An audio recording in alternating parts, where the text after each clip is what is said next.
দেশের বাহিরের সংবাদ। ফিনল্যান্ডে অভিবাসন ঠেকাতে কঠোর পদক্ষেপ।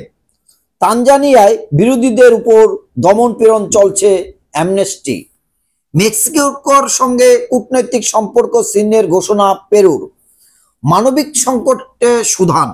দুই শক্তিধর সামরিক গোষ্ঠীর ক্ষমতা ভাগাভাগির দ্বন্দ্বে গৃহযুদ্ধে ফাঁদে পড়ে ঝুঁকছে আফ্রিকার বৃহত্তম দেশ সুদান। 2023 সালের এপ্রিলে শুরু হওয়া সংঘাত আরো ছড়িয়ে পড়েছে। সরকারি বাহিনী সুদানিজ আর্মড ফোর্সের SAF, আধা সামরিক র্যাপিড সাপোর্ট ফোর্সের RSF মধ্যে চলমান সংঘাত পশ্চিম সুদানের দারফুর থেকে পূর্ব দিক ছড়িয়ে পড়েছে। নেপালে তীব্র তুষারঝড়ে 9 পর্বতারোহী মৃত্যু। নেপালের দুর্গম হিমালয় পর্বতমালায় কয়েকদিনের তীব্র তুষারঝড় ও তুষার ধসে অন্তত 9 জন নিহত হয়েছে। তাদের মধ্যে 5 জন ইতালীয় পর্বতারোহী বলে গতকাল নেপালের সরকারি কর্মকর্তারা জানিয়েছেন। তেহরান ওয়াশিংটন সহযোগিতা সম্ভব নয়, খামেনি। ইরানের সর্বোচ্চ নেতা আয়াতুল্লাহ আলী খামেনি বলেছেন, তেহরানের সঙ্গে ওয়াশিংটনের কোনো ধরনের সহযোগিতা সম্ভব নয়। যুক্তরাষ্ট্র ইসরায়েলকে সমর্থন, মধ্যপ্রাচ্যের সামরিক ঘাঁটি বজায় রাখা এবং আঞ্চলিক বিষয়ে হস্তক্ষেপ অব্যাহত রাখলে সহযোগিতা অসম্ভব, এমন মন্তব্য বলেছেন।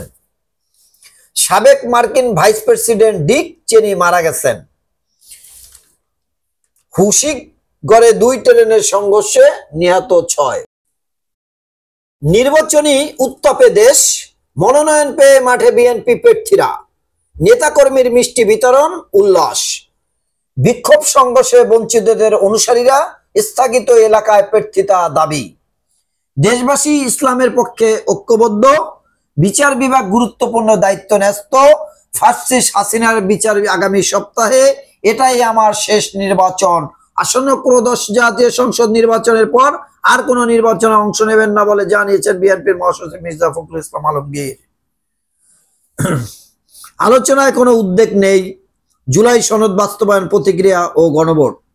নিবন্ধন পাচ্ছে নতুন 3 দল। জোটে গেলে নিজ দলের প্রতীকে নির্বাচন।